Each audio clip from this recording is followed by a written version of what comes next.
wabarakatuh. Bismillahirrahmanirrahim. Alhamdulillahi rabbil alamin.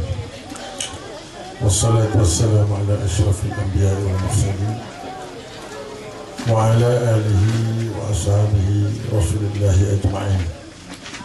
Subhanaka la ilma lana illa ma 'allamtana innaka antal alimul hakim wa la hawla wa la quwwata illa billahil aliyyil azim. Terima kasih pada pengurusi majlis dan semua staf pimpinan yang berada malam ini. Kalau nak sebut satu persatu dan boleh mungkin lebih 15 minit. Jadi tuan-tuan dan perempuan, saya tadi seronok dengan ceramah Ustaz Arif tadi pasal masalah tuan-tuan. Saya tak faham sangat sebab saya tak duduk di Firda. Tapi saya rasa walaupun demikian susah sebenarnya nak faham masalah itu. Susah nak faham. Saya rasa tuan-tuan, saya percaya tuan-tuan boleh faham semua tadi. Faham ke? Jangan malu nak mengaku tak faham ni kan. Jadi nak tanya faham kan juga tak faham, malu. Kita kan orang Melayu. Orang Melayu ni malu nak mengaku kalau dia bodoh. Ini memang perangai orang Melayu. Orang Melayu paling malu mengaku dia bodoh, mengaku dia tak ada duit, mengaku miskin. Memang perangai orang Melayu. Sebab tu kerajaan dia buat apa-apa, dia dah tahu orang Melayu ni dia malu nak mengaku dia bodoh. Maka dia angkat orang Melayu, dia kata orang Melayu pandai. Dia cerita tentang faham, cerita tentang apa, kita pangguk, ya. Sampai masa orang nak tipu kita pun kita ya. Sampai dah lepas kena tipu, kita nak marah, malu lagi, takut orang kata bodoh, kena tipu. Ya. Itu sebenarnya perangai orang lain. Dari dulu tuan-tuan, orang yang mula-mula menjajah orang Melayu ni nama dia Portugis. Portugis naik di pantai Melaka. Orang Melayu tengok, nak bercakap dengan orang Portugis dia tak pandai. Tapi dia tengok orang Portugis janggutnya panjang, dia kata orang Portugis ni alim. Dia tak tahu orang Portugis ni datang dengan niat nak mengembangkan agama Kristian. Bila orang Portugis kata tak, kita datang cari rempah, kata dia. Oh, datang cari rempah, kata dia. Kenapa tak pergi Penang? Kan rempah kat Penang, dekat Melaka, cincalok. Tetapi orang Melayu percaya orang Portugis ni nak cari rempah.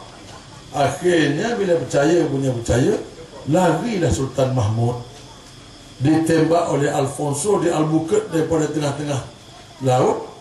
Jatuhlah bangsa Melayu yang ada sifat pemalu, yang ada sifat terbuka, yang ada sifat senang menerima kedatangan orang. Bunyi aja Isa Samad, agaknya dia ni standard Nabi Isa kot. Kena hormat sikit. Penyelamat ummah ni. Ini perangai orang Melayu. Cuba tuan-tuan tengok perangai orang Cina. Cuba tuan-tuan tengok perangai orang India. Orang Cina, orang India tuan-tuan, dia tahu tak tahu kalau ceramah pukul 8 tuan-tuan, dia tak duduk bawah kalangan pokok. Penceramah belum sampai, dia duduk kat depan lah. Alang-alang kalau penceramah tu kaki kelentong, dia datang-datang tengok semua duduk kat depan, dia nak kelentong pun takut. Pasal awal-awal lagi duduk kat depan. Ini kalau silap cakap dia kena pakuk. Tapi begitu masyarakat Cina dan masyarakat India. Mereka tak senang-senang membenarkan orang lain untuk berkata sesuatu. Kita beri. Orang berkata kita jauh-jauh. Di sini alhamdulillah malah dekat sebab apa, tempat sempit. Cuba kalau buat kat padang bola sama PAN, saya kena lah. Belah depan tu malaikat saja. Orang semua belakang. Ini semua pasal sikap tuan-tuan.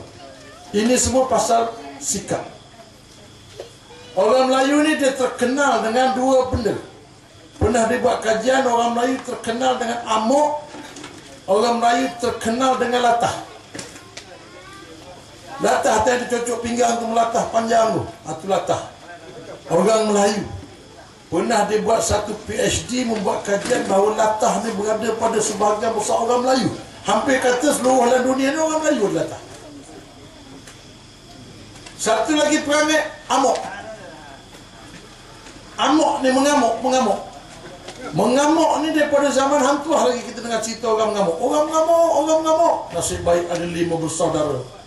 Hang Tuah, Hang Jebak, Hang Leki, Hang Kasturi menyelamatkan Bandar Melaka.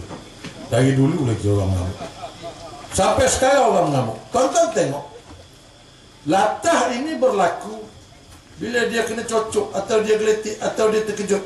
Sebelum tu dia okey, tak ada apa-apa. Bila jatuh satu benda, Allah mak gula aku jatuh, habis berkilo mati aku, gula naik, minyak naik, semua dia latah. Dia latah. Dia tak sedar. Satu lagi mengamuk. Mengamuk ni dia takkan berlaku di hadapan. Dia berlaku akhir sekali bila dia dah tak boleh buat keputusan. Bila dia tak boleh cari penyelesaian, maka dia mengamuk. Ini perangai orang Melayu. Orang Melayu yang pergi berguru dengan orang putih, orang Melayu yang pergi berguru dengan orang Yahudi, sudah tahu kelemahan orang Melayu. Tetapi tuan-tuan, yang saya cerita ini bukan saya nak menyalahkan orang Melayu yang tak mau ke hadapan. Bukan saya nak menyalahkan orang Melayu yang mengamuk bila dah tak ada jalan, ataupun yang melatah bila berlaku satu keadaan. Yang saya nak salahkan orang yang tahu tentang kelemahan orang lain, tetapi dia tak menjaga orang-orang itu yang dianggap sebagai kategori orang-orang yang lemah. Ini dia. Orang-orang ini yang sekarang ni menjadi permasalahan pada kita. Orang-orang yang macam Ustaz Aris sebut yang di luar tengah bercakap tu, bukan bapak saya tu. Luqman tu bukan bapak saya lain, bapak saya baik.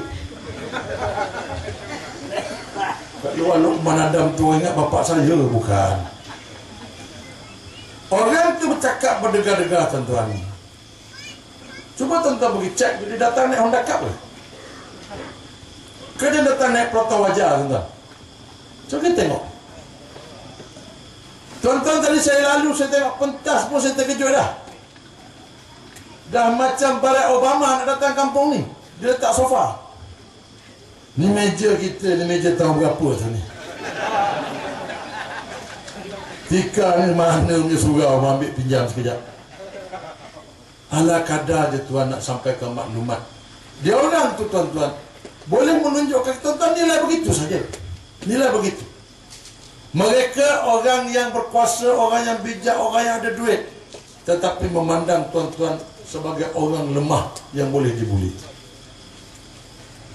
Sebab walaupun ada setengah manusia tu lemah, ada setengah manusia tu bodoh, ada setengah manusia tu dia tak pandai, dia miskin, tetapi tidak ada, ini bukan menjadi syarat-syarat tak boleh masuk ke syurga. Orang miskin boleh masuk syurga, orang bodoh boleh, orang tak pandai boleh. Orang yang macam mana yang tak masuk syurga? Orang yang tidak bertakwa kepada Allah. Orang macam mana orang tak bertakwa kepada Allah? Orang yang sanggup menipu orang lemah dengan makan duit orang lemah. Ini orang yang tidak bertakwa kepada Allah. Orang yang tidak menjaga amanah sesama manusia. Orang yang tidak bertakwa kepada Allah. Orang ni tak boleh masuk syurga. Orang macam ni yang selalu diangkat jadi pemerintah. Orang selalu melihat manusia, wah steady dia ni, cantik dia ni, lawa dia ni, mahal baju dia, cantik kereta dia, besar rumah dia, undilah dia. Tuan-tuan tak pernah terfikir ke yang dia nak bayar bulan-bulan, rumah dia besar, kereta dia besar, baju mahal, duit mana tuan-tuan? Tuan-tuan ambil dia jadi wakil rakyat, wakil tuan-tuan. Dia pula datang tak minta apa-apa bayaran, tetapi tuan-tuan, dalam kata lain, dia tak minta apa-apa bayaran, tapi dia mengaut di tempat yang mana dia ada peluang nak ambil. Sebab tu kita hingga diletakkan taraf kita orang Melayu ni, kita ni memang kebanyakannya orang susah. Saya pun orang susah. Bila dalam satu keadaan kita orang susah, kita berjumpa dengan orang yang berada, kita rasa kita rendah diri. Betul tak tuan-tuan? Kita rasa kita rendah diri. Maka dengan sebab rasa rendah diri ini tuan-tuan, saya melihat beberapa peristiwa tentang penganugerahan duit 500 itu tuan-tuan. Duit 500 tu, saya boleh tengok bahawa ada orang yang macam merasakan terlalu besarnya budi orang yang beri 500. Orang yang tukang beri 500 tu pula ketua bahagian, tapi dia bercakap macam duit dia. Dia bercerita dekat 2 jam begitu, begini macam duit dia cerita. Lepas tu cara dia bagi tu dengan megah bongkak je macam duit dia tu. Kita yang tukang ambil ni rasa terhina ni, nak keluar air mata. Dapat kalau menteri sikit yang bagi duit, cium daripada tangan sampai ke siku. Nasib baik tak ditolong ya. Tuan-tuan, hinanya diri kita tuan-tuan. Dengan dapat 500 yang kita tak sedar bahawa 500 tu duit kita, kita pergi cium tangan orang pula. Lepas tu dia beritahu pula, berjanjilah dapat 500 ni undi Barisan Nasional. Bila datang waktu mengundi, kita pangkah Barisan Nasional kerana orang Melayu ni menepati janji. Berlaku 2 dosa situ tuan-tuan. Saya pernah dengar cerita daripada ustaz di masjid, cerita berlaku 2 dosa. Dosa pertama kerana tuan-tuan menjatuhkan maruah diri. Duit yang tuan-tuan ambil tu duit tuan-tuan, tapi cara tuan-tuan pergi ambil tu macam orang beri pada tuan-tuan. Duit tu datang daripada cukai, tuan-tuan beli ayam, cukai minyak, cukai makan Kentucky, cukai betul, cukai macam-macam cukai. Dia ambil beri pada tuan-tuan. Tapi cara tuan-tuan ambil tu macamlah orang beri pada kita, mana kita macam tak pernah dapat duit 500. 55 tahun dapat sekali tuan-tuan. Ya Allah, patutlah. Saya rasa kalau Piala Dunia tu kalau buat 55 tahun sekali meletup, saya rasa. Kita dapat 55 tahun, kita dapat 500 pun cukup gembira. Dosa yang kedua tuan-tuan, kalau datang pilihan raya ni tuan-tuan pergi undi pula barisan. Kata ustaz yang saya dengar tu, dia kata tuan-tuan makan rasuah. Dia beri duit tu pasal suruh pangkah. Tuan-tuan pergi pangkah rasuah. 2 dosa. Ditanya pada Ustaz Azhar Idrus, saya tanya apa Ustaz? Saya dah berjanji dengan orang tu untuk pangkah barisan pada masa pilihan raya akan datang sebab dapat duit 500. Apa hukumnya Ustaz?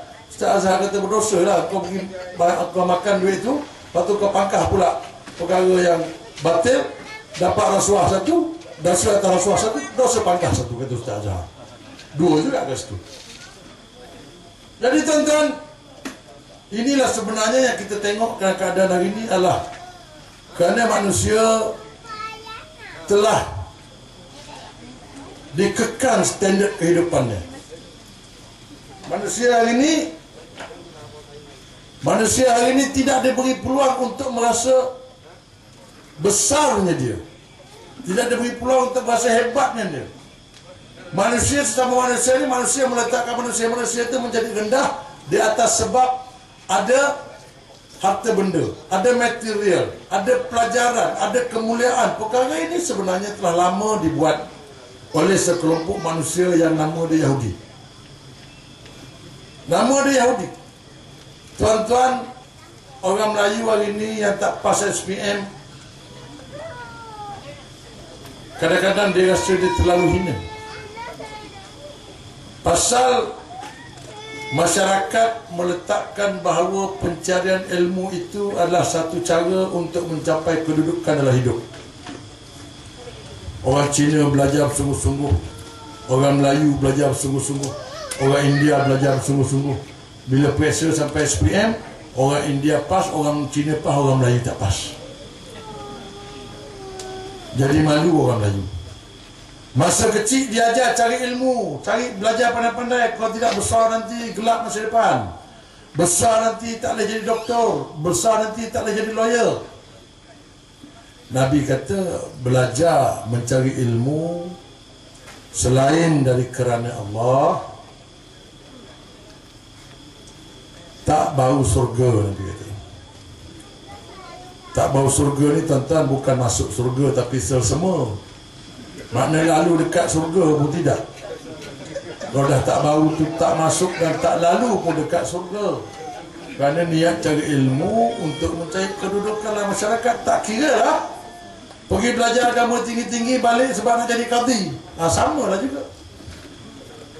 Dengan niat pergi cari ilmu balik nak cari kedudukan kemuliaan dalam masyarakat untuk jadi qadi dengan ilmu itu. Sama juga. Tak bau surga. Orang cari ilmu kerana nak kenal Allah. Tapi kerana kita mencari ilmu kerana dapat kedudukan, sebab itulah anak-anak question nombor 40. Dapat nombor 40, mak bapak balik dengan pinggan, tuan-tuan, melekat kat kepala. Dekat sekolah kau dapat nombor 40, lari keliling padang, acara lari keliling padang junjung meja. Tak pernah ada dalam sukan Olimpik. Kena denda berdiri atas meja bawah kipas. Macam-macam tuan-tuan. Tak pernah pula kita jumpa satu kelas ada 40 orang semua dapat nombor 1. Tuan-tuan pernah jumpa? Tak pernah. Tapi hari ni kalau di Kuala Lumpur tuan-tuan pergi tengok, tak ada lagi dah orang Melayu yang bekerja di Petronas, Petropam, tak ada dah. Tak ada dah orang Melayu kerja di yang potong rumput, dah tak ada dah. Semua orang Bangla. Sebab orang Melayu semua dah pandai. Sekolah pandai-pandai sebab jadi lawyer. Jadi lawyer tapi menipu, pecah amanah. Ada yang jadi doktor tapi kerja menggugurkan kandungan secara haram. Ada kerja yang jadi pegawai bank tapi pecah amanah. Kerja tabung haji pecah amanah. Jadi menteri agama makan duit zakat. Jadi suami menteri makan duit ilmu. Jadi orang tengah beli kapal terbang tak ada enjin. Jadi orang tengah beli kapal selam tak boleh menyelam. Tuan-tuan, pelik. Orang yang buat kerja ni tuan-tuan, bukan orang tak pandai ni. Orang yang dulu satu masa yang diasuh belajar pandai-pandai, kalau tidak gelap masa depan. Hari ini kerana mereka pandai, sebahagian daripada kita gelap masa depan, tuan-tuan. Masa depan kita yang gelap. Ilmu yang didoktrinkan oleh Yahudi, yang digalakkan oleh Yahudi untuk kita pandai, semuanya ilmu yang tidak boleh dikejar oleh semua orang. Satu masa dulu sebahagian daripada orang-orang kita pergi ke Mekah, pergi ke India, pergi ke Pakistan, pergi ke Al-Azhar, pergi ke Jordan. Dia orang pergi belajar dulu. Bukan dia pergi sebab nak jadi apa. Hari ini orang pergi England, pergi Amerika, pergi belajar sebab nak jadi apa. Pergi belajar apa ni? Engineering. Balik jadi engineer. Pergi belajar apa ni? Pergi belajar apa dia panggil? Apa? Lawyer. Balik nak jadi lawyer. Pergi belajar law. Balik nak jadi lawyer. Pergi belajar doktor. Balik nak jadi doktor. Orang dulu pergi Azhar, pergi apa pasal apa? Nak belajar ilmu syariah. Nak belajar tafsir. Nak belajar hadis. Balik jadi apa? Belum tahu lagi. Kalau balik orang suruh jadi imam lah. Kalau tak ada orang panggil, jadi penceramah. Kalau tak ada orang panggil, masuk PAS. Itulah pasal. Sebab tu banyak orang lepas ni, orang yang balik daripada belajar dengan sebab belajar ilmu untuk mengenal Tuhan. Tuan-tuan tengok pertentangan kita hari ini dengan UMNO. Orang-orang UMNO yang membesar sebab nak jadi apa? Latihan UMNO pula diberi kepada rakyat. Bahawa kita sebagai rakyat Malaysia mestilah berdiri sama tinggi dan duduk sama rendah dengan rakyat negara maju. Tuan-tuan pernah dengar tu? Dari luar bibir merah cakap. Ada pernah nampak? Dia kalau bercakap tuan-tuan tak masuk akal. Pembangkang bermimpi untuk merampas Putrajaya. Tapi kali ini orang muda sudah bersedia untuk mempertahankan Putrajaya hingga ketitisan darah yang terakhir. Kau mengarut tuan-tuan. Saya selalu tengok orang sembelih lembu, tuan-tuan, lembu tu mati, terdarah, dia keluar lagi.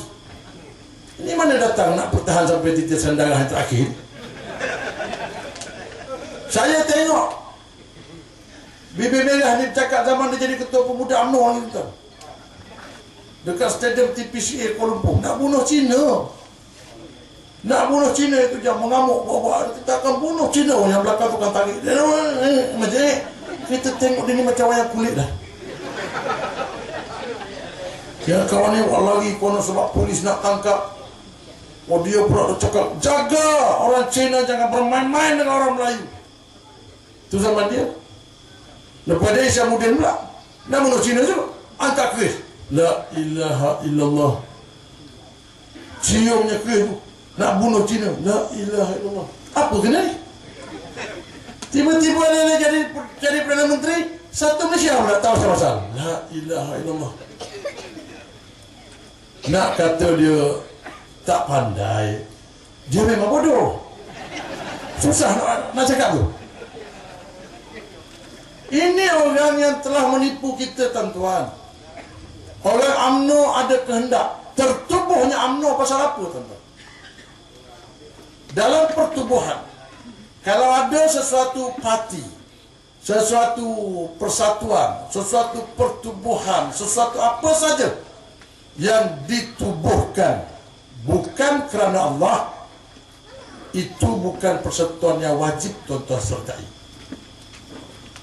UMNO ditubuhkan kerana melihat soal kemerdekaan. 5 tahun selepas itu PAS ditubuhkan apabila melihat UMNO berusaha untuk memimpin negara ini dengan tidak menerapkan Al-Quran di dalamnya. Maka PAS tertubuh kerana berlandaskan kehendak Islam, berlandaskan kehendak agama. Yang ini tuan-tuan wajib menyertai. Sesuatu yang memperjuangkan agama, perjuangkan Islam, tuan-tuan wajib menyertai. Kalau tuan-tuan tak percaya, tuan-tuan pergi berguru dalam bab jihad. Bab ni tuan-tuan jarang diajar di masjid. Sebab masjid kan ajar bab ambil air semayang, bab kursus haji, bab puasa, bab zakat. Habis bab haji, ulang balik bab semayang. Lepas semayang, bab puasa. Lepas bab puasa, bab zakat. Lepas bab zakat, bab haji. Tahniah, dah khatam. Ulang balik bab semayang. Semayang jenazah pula. Sampai tukang ajar tu satu hari jadi jenazah. 3-4 kali diulang bab semayang. Dalam tu ada banyak lagi tuan-tuan, kita tak belajar bab jihad. Kita tak belajar bab hudud. Kita tak belajar bab kisos. Sebab kita tak belajar bila orang sebut hudud kita terkejut. Bila dia nak potong tangan, potong tangan. Sebab tu Charles Solek sendiri, dia tak tahu langsung pasal Islam. Dia tahu Islam, dia tahu hudud satu benda je. Dia tahu hudud potong tangan. Kenapa orang yang tak bersalah takut kena potong tangan? Charles Solek tu kalau ikut jenayah yang dia lakukan bukan potong tangan, tuan-tuan. Tuan-tuan tahu apa kesalahan Charles Solek? Tahu? Dia kan pelakon filem. Pelakon bukan filem tu, pelakon handphone. Tapi dia tak terlibat adalah hukuman kita. Dia bukan orang Islam. Yang jadi pasal lagi ni, tuan-tuan, dalam hukuman-hukuman biasa, contoh dalam orang berkhalwat, lelaki India, perempuan Melayu Islam ditangkap berkhalwat. Apa India ni kena dakwa juga dalam agama syariah ke? India tu pun kena bayar 3,000 juga ke? Tidak, tuan-tuan. Yang kena perempuan tu seorang saja. Ini yang tak adil ni. Sedap sama-sama. Bayar seorang. Mana ci? Kalau dalam hukum hudud, perempuan Islam tadi akan dikenakan hukuman mengikut cara Islam. yang bukan Islam, dia boleh pilih. Dia nak hukum cara Islam ke, dia nak hukum cara kebiasaan undang-undang yang diamalkan oleh negara itu. Dia boleh pilih. Tapi dia tak terlepas. Ini baru adil. Hukum hudud. Kalau dijalankan sesuatu hukum itu adil kepada keadaan itu, kerana hukum ini mengikut kata Allah. Bila Allah kata pancung, kena pancung. Jangan pula ada orang datang pandai-pandai dia kata tak boleh, pancung ni tak boleh, pancung ni menyakitkan, dia kata dia. Kita kena kurang sikit cara sakit, dia kata injection atau cruciate kononnya. Tuan-tuan pernah berjumpa dengan orang yang pernah dihukum mati, kemudian dia hidup balik, dia beritahu yang mana satu yang tak sakit. Dia kata gantung sakit, dia kata perit di leher ni, terjelir lidah tu, injection bagus. Allah yang buat manusia, dia tahu tuan-tuan bahawa hukuman yang paling tak sakit ialah pancung. Ambil teori saintifik dia tuan-tuan. Kesakitan, sakit tangan, kena api, kena pisau, aduh sakit. Bahagian mana dalam badan kita yang menterjemahkan sakit itu? Otak. Otak yang beritahu. Kena pisau sampai di otak, luka, aduh sakit, aduh mulut bunyi, oh sakit. Kalau gantung, kalau pancung, bongkok, dia membunuh, hukum pancung, pok, jatuh kepala dia. Otak tak sempat nak cakap aduh lagi dah. Itu memang logik. Berlebu, kepala jatuh. Takkan kepala dia kata apa pasal ni? Oh pancung, aduh dia jerit, tak ada. Allah buat kita tuan-tuan, dia tahu. Allah buat kita tuan-tuan, orang pencuri potong tangan, curi pula bukanlah sembarangan. Takkan curi susu setin pun potong tangan. Tengoklah juga, dia ada kaedah-kaedahnya tuan-tuan. Kalau tuan-tuan start motor, kalau pergi sembahyang Jumaat, enjin motor tu hidup dengan suis semua dekat itu, tuan-tuan naik sembahyang Jumaat. Lepas tu tuan-tuan turun, motor kena curi. Macam tu tak kena hudud tu. Itu seolah tuan-tuan suruh curi lah motor aku, sebab kunci kat situ, hiduplah tu. Orang yang curi tu tak kena hudud. Dia bukan sembarangan, bukan senang-senang tuan-tuan. Bukan asal curi je hudud. Kita kat sini menari tiang RM25 denda. Akak tahu menari tiang? Nak saya tunjukkan? Perbuatan tidak bermoral di kelab malam. Pakai pakaian setengah bogel, menari kat tiang tu bergolek-golek macam ular belik pokok. Kena tangkap RM25 denda. La ilaha illallah. Kalau macam tu saya pun nak berniaga kelab malam ada tiang ni. Padahal dia orang dapat duit, dapat gaji satu malam RM2,000 lebih. Denda RM25 tak padan. Ada orang yang sengsara kehidupannya tanpa diselidiki. Susahnya dia nak membesarkan anak, curi susu, kena tangkap penjara 8 tahun. Ya Allah. Ini dia negara yang tidak diberi faham tentang apa hak kita sebenarnya sebagai manusia.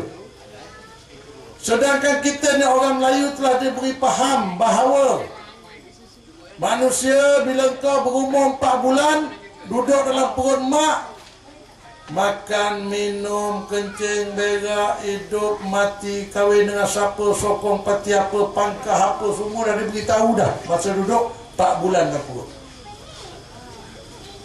Gaji berapa, kerja apa, berapa tahun kerja Felkra, bila kau berhenti, semua sudah beritahu. Bila tanam sawit, lepas tu berhenti, semua dah diberitahu. Yang ni yang manusia duk kejar lintah bukang, benda yang dah tahu, benda yang dah pasti.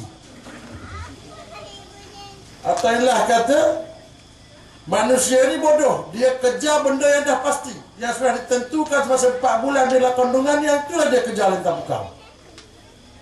Benda yang tak pasti, dosa, pahala, surga ke neraka, yang ni dia tak nak usaha, dia tak nak doa, dia tak nak cari. Yang dia cari benda yang sudah pasti. Jadi hari ini tuan-tuan, orang yang tahu benda ni semua adalah satu bangsa yang paling hebat. Nama dia Yahudi, tuan-tuan. Sebab tu dia memesongkan kita daripada permulaan kita cari ilmu lagi. Sebab tu hari ni orang pergi cari ilmu kan. Dekat pergi sekolah dia tanya 3 cita-cita. Nak jadi apa? Berikan 3 cita-cita kamu nak jadi apa? Perdana Menteri, isteri Perdana Menteri, atau perompak. 3 je. Kita tulis dalam buku tu. Semua orang jadi 3. Masa cita-cita tu tanyalah tuan-tuan, cita-cita ya Allah. Doktor, lawyer, magistrate. Doktor, lawyer, magistrate. Pilot, doktor, lawyer. Tak ada yang rendah. Tak ada langsung yang nak kata nak jadi pelabur Felda Global Ventures. Tak ada. Tak ada kata nak tanam kelapa sawit. Tak ada. Nak tanam getah. Tak ada. Kerana manusia daripada awal lagi Yahudi telah meletakkan bahawa status kehidupan doktor, lawyer, engineer, apa lagi? Magistrate. Jadi tuan-tuan, orang-orang ni semua bila dia berada di satu tahap lah hidup dia, pada kadar umur dia 40 atau 50, dengan ilmu yang ada, dan dia bersikap kepada kepercayaan bahawa inilah perkara yang dia nak lah hidup dan dia dapat, maka dia harus hidup dengan cara itu. Dan dia memandang orang lain yang bodoh, yang hina, yang tak ada kedudukan, yang tak tinggi ilmu, yang belajar tak pandai sebagai satu orang yang berada dalam komuniti yang rendah. Jadi berada double standard. Sudah ada nampak double standard. Sedangkan Islam bukan begitu. Islam dah beritahu 4 bulan dalam perut kau dah jadi apa. Lepas kau lahir atas dunia, kau kena buat macam mana. Kerana semua ini atas dunia ini akan memberikan kau keselamatan di barzah, akan memberikan kau keselamatan di mahsyar. Ini dia beritahu, ini tamadun tertinggi. Tapi kerana kita terpengaruh dengan cara hidup yang dibekalkan oleh Yahudi, maka kita tuan-tuan umur 5 tahun masuk sekolah. Belajarlah A untuk ayam, B untuk barisan, C chicken chop. Masuk sekolah rendah, nak masuk sekolah rendah agama tak mampu sebab kena bayar. Pasal apa? Kerajaan tak support.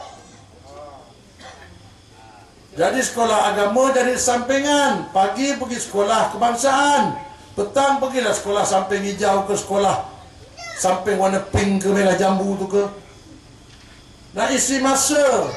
Mak bapak jadikan sektor itu sebagai satu masa untuk meletakkan anak supaya mak bapak boleh relax kat rumah bila cikgu-cikgu asuh. Free, kerajaan tanggung. Kalau nak hantar pasti RM50 dah sebulan, boleh tahan. Nak hantar sekolah rendah sambung pada pasti, kerajaan tak tanggung. 360. Belajar agama lagi mahal lagi ni. Kalau nak selamat, masuk sekolah agama. Sekolah menengah naik pula 400-500 lebih. Tapi kerajaan sekolah rendah dia tak ambil.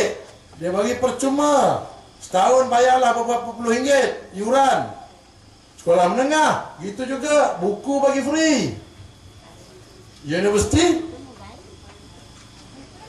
tak masuk universiti, tak dapat kerja bagus. Kena masuk universiti, duit tak ada, pinjam PTN. Pinjam. Saya tadi duduk kat mana tadi Saya dengar radio untuk iklan. Muhyiddin cakap, kita membelanjakan hampir 34 bilion. Tidak ada mana-mana kerajaan dalam dunia ini yang membelanjakan sekian banyak untuk memberikan pendidikan percuma, memberikan pinjaman pendidikan kepada rakyatnya. Memang tak ada, tuan-tuan. Kerajaan-kerajaan negara lain memang tak ada peruntukan begitu banyak nak beri pinjam sebab dia orang beri free kepada rakyat dia, tuan-tuan. Brazil bagi free, Spanyol bagi free. Brazil tu ya Allah lagi susah pada kita, tuan-tuan. Banyak negara-negara tak ada minyak, tapi kita pasal menteri kalau bercakap tu orang lain bodoh, dia seorang je yang bijak. Pasal baju dia mahal, dia ada driver, kereta dia mahal, cermin kali 10,000. Bilik air dia saja sama mahal dengan rumah orang yang berharga 200,000. Maka dia merasa dia hebat dalam dunia. Sebab bila air dia mahal, orang gaji dia ramai, dia tak makan ikan busuk. Dia tak jumpa bos sengkuang atas meja macam ni. Bos sengkuang apa? Bos salak. Dia datang duduk bersila. Dia datang duduk bersila, tuan-tuan, maknanya apa? Kalau menteri datang duduk bersila, tu tandanya apa, tuan-tuan? Tandanya nak pilihan raya lah tu.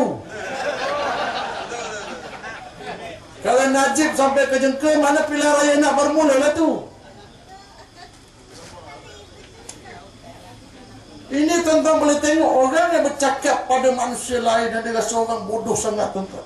Kita orang Melayu, tuan-tuan, saya tak pernah dengar rasanya bila menteri berucap ada orang bangun, dia nak kelentong lah, berhentilah.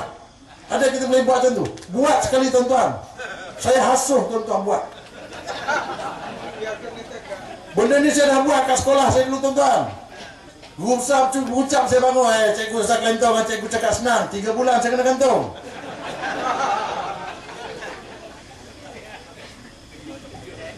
Hari ini kita boleh buat dah, tuan-tuan. Cukup-cukuplah kita nak mendengar pesanan rakyat yatim tu berbudi bahasa budaya kita tu penipu semua tu. Cara kita jangan kurang ajar.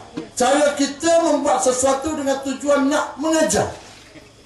Tujuan 28 hari bulan ni ajak tuan-tuan pergi duduk di Kuala Lumpur bukan nak kurang ajar, nak beri ajar.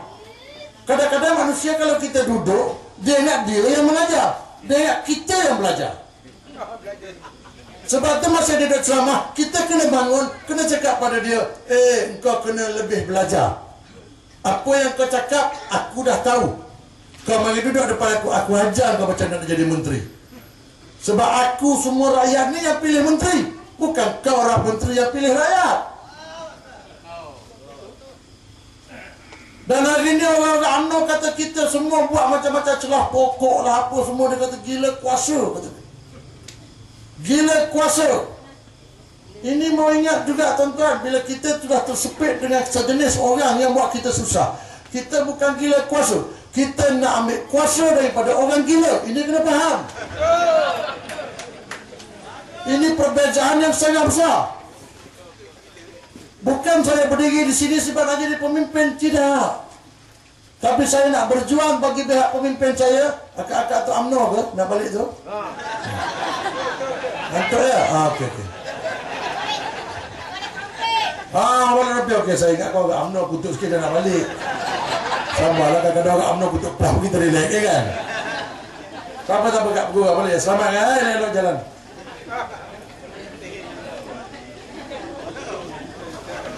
Ini kita hari ini.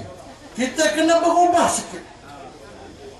Pemimpin-pemimpin yang datang ke tempat tuan-tuan, tuan-tuan sudah tahu ini bukan orang pas. Mereka orang yang ada duit. Mereka orang yang merasakan bahawa cakap mereka didengar.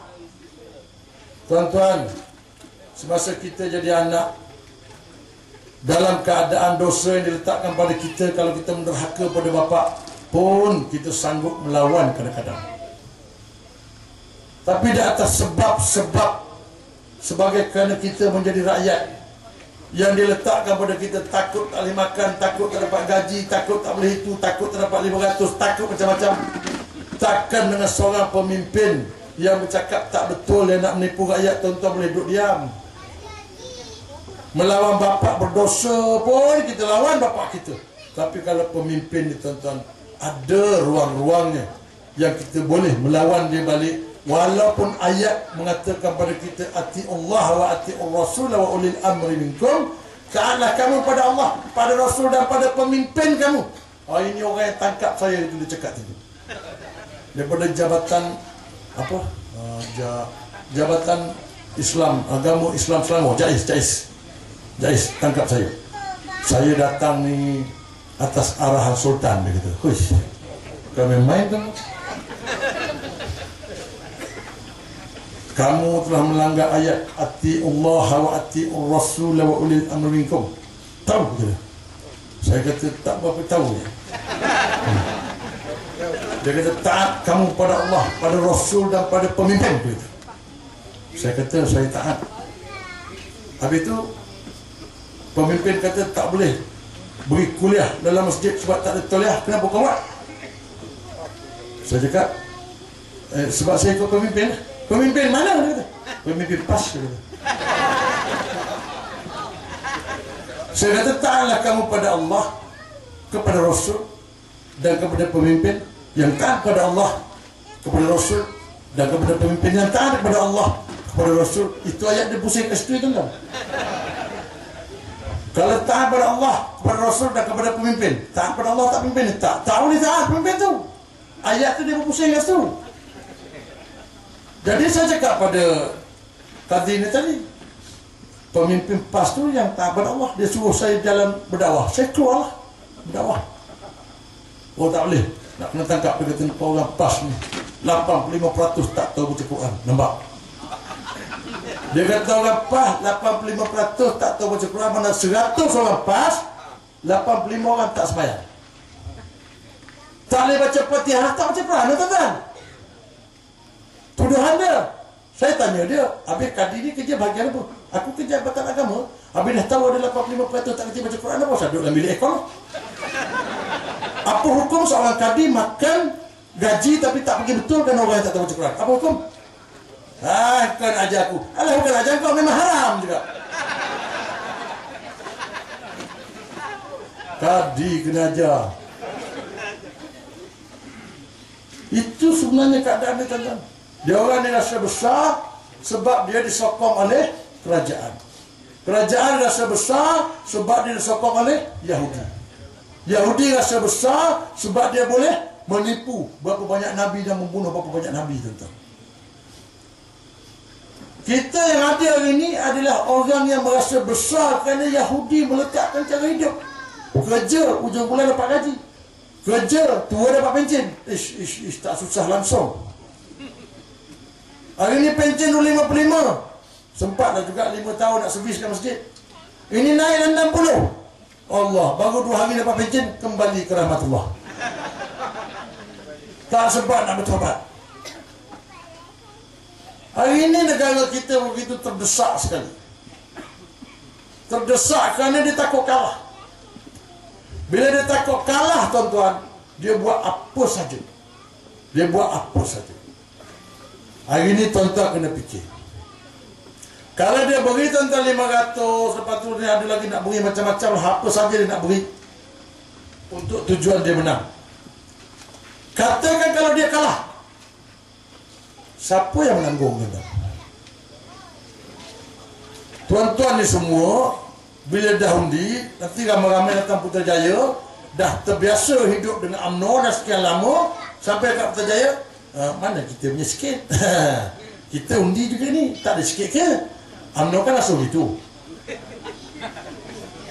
Duit dulu UMNO dah ambil semua, bagi ke orang semua. Kita sampai Putrajaya, apa ada? Pusing meja ada.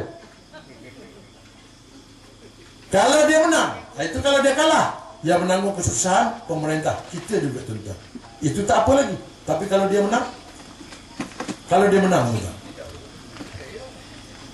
Kalau dia menang, tuan-tuan, lepas tu tak usah kata minyak 95, tak usah kata minyak 97, minyak kapak pun naik harga, tuan-tuan.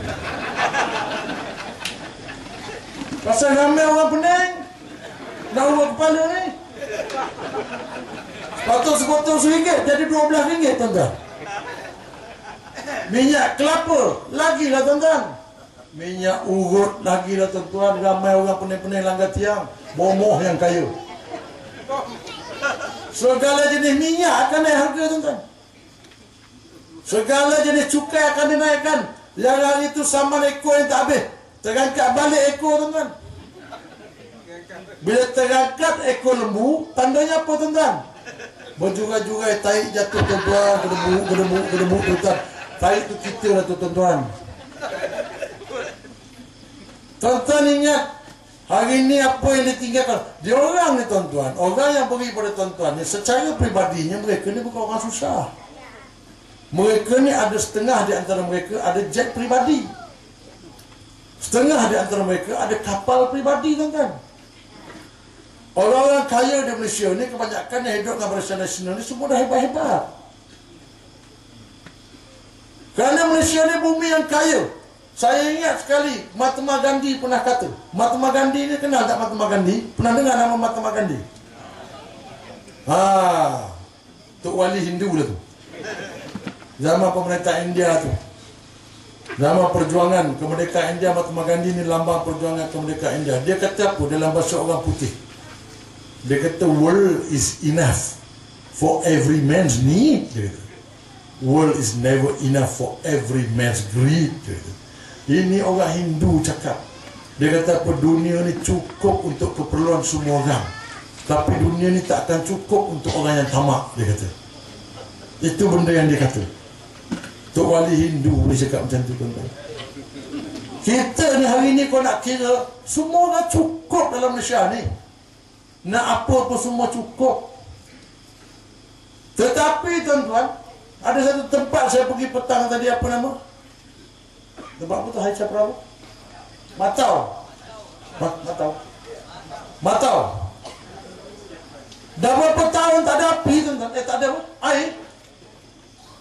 40 tahun tak ada air. La ilaha illallah. Boleh dia buat macam tu, tuan-tuan, dengan tak rasa berdosa. 40 tahun tak ada air. Orang Barisan Nasional, orang UMNO ni dia pelik, tuan-tuan. Dia kata dia menyokong Melayu, dia berjuang untuk Melayu, tapi bila jumpa minyak dekat Laut Kelantan, negeri yang 95% orang Melayu, dia pergi salurkan, daratkan minyak itu di Thailand. Ish. Memang kaki masas ada orang ni. Dia kata dia tolong Melayu. Duit royalty Petronas yang sepatutnya 5%, dia beri pada orang Terengganu dalam bentuk wang ihsan. Seorang 300 tahun. Wang ihsan ni maksud apa, tuan-tuan? Saja nak bagi. Saja nak bagi. Wang ihsan ni wang kesian lah. Kesian kau nak ambil. Orang punya duit pula dia kesiankan orang. Kan jahat tu. Dia ambil duit orang, pergi rompak-rompak. Lepas tu kau susah. Allah kesian, kau nak ambil. Allah kesian, nak ambil. Boleh buat macam tu, tuan-tuan. Jadi tuan-tuan, menunjukkan bahawa UMNO ni, kalau dia nak senang, dia tak ajak orang lain. Kalau orang lain mati, kereta orang lain rosak, kereta dia jalan ni buat tak tahu. Dia biar aja, tuan-tuan. Kita nak kena tolong, tuan-tuan. Walaupun kereta yang rosak tu kereta kancil, walaupun kita ni kereta Subaru, jangan tinggal. Ikat kereta kancil tu belakang Subaru, jalan sekali. Atau ada cerita tu, seorang pakcik naik kereta kancil, rosak di jalan. Lalu seorang anak muda yang baik hati naik kereta Subaru, kereta laju ni. Dia cakap, pakcik rosak kereta? Rosak. Wah, main nasihat tolong. Nak tolong macam mana? Saya ikat kat belakang kereta saya tarik lah. Pakcik tu kata, kereta kau laju, kereta pakcik slow, kancil aja. Dia kata, tak apalah, kalau pakcik rasa laju, pakcik angkat lampu, saya slow lah. Dia kata, okey lah, kata, cantik tu. Ikatlah kat belakang Subaru. Dia pun jalan, laju. Pakcik angkat lampu, tak, jalan kat highway, orang muda. Kejap jalan lagi, tak. Janji nak menolong, kan? Tiba-tiba datang satu kereta Ferrari. Kereta Ferrari ni laju. Datang dari belakang, turun dia boleh temeluk. Sampai sebelah Subaru tu. Dia buat macam tu. Budak dalam Subaru ni jeling je. Dia ni China as ni, kata dia. Yang Ferrari ni pergi. Subaru pun naik darah. Kejar juga. Klak. Kat belakang kancil ada jadi. Jangan lupa kancil kat belakang Subaru tadi. Ikat. Bila Ferrari tu turun bukit, Subaru tu klak. Lalu kat Gambang ada speed trap. Ada speed track pula nak naas. Dia tadi nak menolong tapi dah dipengaruhi oleh syaitan, berlomba pula dengan Ferrari. Lalu lepas speed track, klak. Boleh ditelepon, boleh depan. Ada 3 biji kereta laju. Ke depan kereta apa? Nombor tak sempat nak ambil, laju sangat. Tak apa, kereta jenis apa? Yang depan tu merah, kereta Ferrari. Ferrari memang laju je. Nombor 2 kereta Subaru warna biru. Oh memang laju je. Nombor 3 ni kalau aku cakap pun kau tak percaya. Kata tu, kereta apa? Kereta kancil dia. Dia kata kau biar betul, jangan buat gila dia kata. Takkan kancil menyertai perlombaan Subaru dengan Ferrari. Dia kata inilah aku cakap kau takkan percaya. Dia punya laju, siap angkat-angkat lampu nak memotong dia kata. Sampai kat tempat puli tu tahan. Ferrari. Subaru. Klak. Polis ni tak tanya dah Ferrari, memang Ferrari laju. Tak tanya Subaru, memang Subaru laju. Dia tengok kereta putih ni, pakcik enjin apa ni pakcik, dia kata. Tak pernah tengok, dia kata dalam sejarah ni, dia kata enjin apa, tali kat depan tu. Polis dia tengok, ada tali kat siapa, kereta aku rosak, aku suruh dia tarik. Lepas tu dia menyertai perlombaan dengan aku sekali terlibat gitu dia. Nampak tuan-tuan? Kereta Ferrari, kereta kancil walaupun mati, enjin tak hidup, tapi menyertai perlombaan bersama tuan-tuan. Jadi kita jangan jadi orang UMNO tuan-tuan.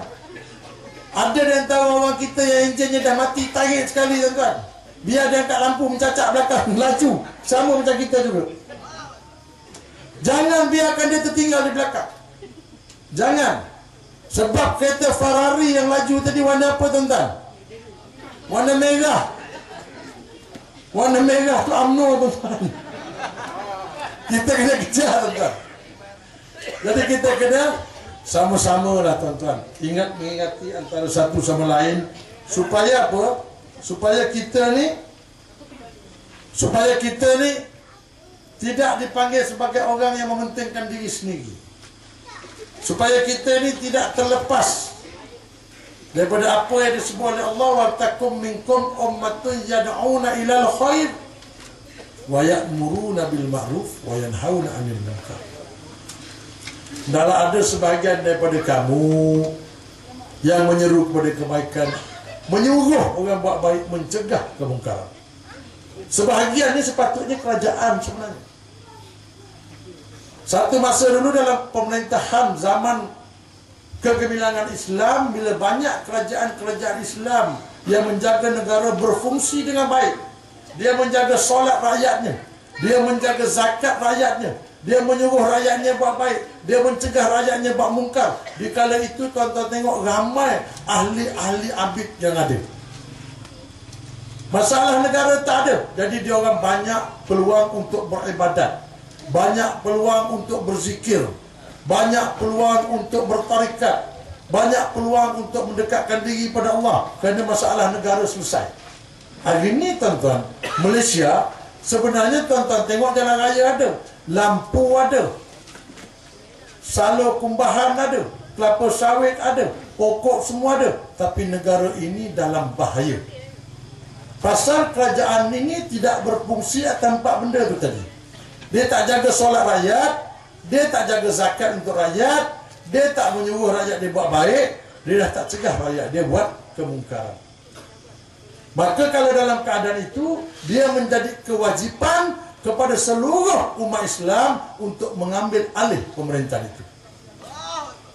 Sebab itu tuan-tuan, bila tuan-tuan tahu bahawa ini wajib, tuan-tuan kena buat. Jadi macam mana tuan-tuan nak buat? Tuan-tuan lagi usul Najib dengan Rosmah keluar pada rumah dia, tak guna. Tuan-tuan nak beritahu Muhyiddin supaya keluar daripada rumah dia, tak guna. Tugas tuan-tuan ialah marra'a minkum munkaran falyughayyirhu biyadihi. Bila tuan-tuan tengok kemungkaran, ubahlah dengan tangan. Dalam konteks ini, tangan yang digunakan adalah pada pilihan raya yang ke-13 tak lama lagi. Jadi mestilah buat. Di samping itu jangan menjadikan PAS sebagai kenderaan antik untuk 60 tahun yang akan datang lagi. Hari ini dah rayakan 60 tahun, akan dirayakan lagi ke 60 tahun. Kerana apa? Dah lama sangat dengan ceramah. Beri ceramahnya tak ada. Jadi hari ini muslimin dan muslimat dah lama dengan ceramah, keluar. Yang muslimin macam biasa pergi kedai kopi, tapi tukar tajuk. Dah jangan cerita bab sawit mahal ke tak mahal, cerita bab wajibnya menyokong Islam. Muslimat di mana? Tempat kenuri kenara, tempat cuci pinggan, tempat masak lauk, tempat duk berkumpul. Dah tukar topik daripada bab cincin 24 juta, bab alat-alat makeup, bab awet muda, tukar kepada bab wajib berjuang menghidupkan dan mempertahankan Islam. Tukar. Maka insya-Allah tuan-tuan, kalau tuan-tuan menukar minda tuan-tuan sendiri dengan kehendak sebagaimana yang dikehendaki oleh Allah, maka insya-Allah kita akan menang kali ini. Kerana kalau kita menang walaupun kita susah, tetapi kita mempunyai peluang yang besar untuk meletakkan Islam sebagai satu cara hidup, untuk benar-benar menjadikan Islam dan menyelamatkan kita. Kerana hanya dengan perbuatan di atas dunia ini yang membuatkan kita boleh menjawab Allahu Rabbi apabila kita mati. Dia bukan dengan mulut, tuan-tuan.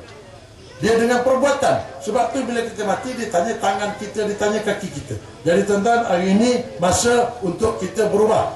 Jangan kira tua atau muda. Setiap satu ayat yang berbunyi kullu nafsin za'iqatul maut, setiap yang bernafas pasti akan mati, tertakluk kepada semua orang. Jadi akhirnya tuan-tuan, hari ini saya nak tengok satu perubahan di sini, iaitu sebelum betul-betul majlis ini berakhir, jangan bangun dan balik. Sebab selalu bila penceramah terakhir kata sekian sajalah untuk malam ini, berah balik semua mengurusi lalas. Besok malam kita ada lagi ceramah, besok malam kita begini, dia cakap seorang-seorang, orang lain balik habis dah. Jadi nak tengok malam ni ada tanda menang atau tidak, sehingga habis ceramah yang terakhir selepas tasbih kafarah, tuan-tuan semua baca, lepas tu baru balik, baru kita ada petanda untuk menang. Saya nak tengok malam ni. Kalau tuan-tuan balik awal, maknanya kalah tuan-tuan. Jendera Utara tetap Jendera Utara, berpaksi pada Barisan Nasional.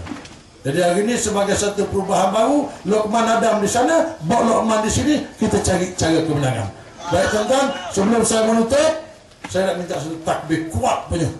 Biar Luqman Adam pun teringin nak masuk kelas dia dengan takbir kita berani. Biar ramai-ramai takbir yang ikhlas ni boleh sampai Putrajaya. Tengah malam ni Rosmah terbangun, Najib terkejut. Kenapa Hajah bangun malam ni nak semain tahajud? Kata Najib. Rosmah kata, tak tahu Najib, sejak balik pada Mekah ni dan rasa macam nak jadi ketua Dewan Muslimat Pasir. Nak masuk PAS tu, mana tahu kan?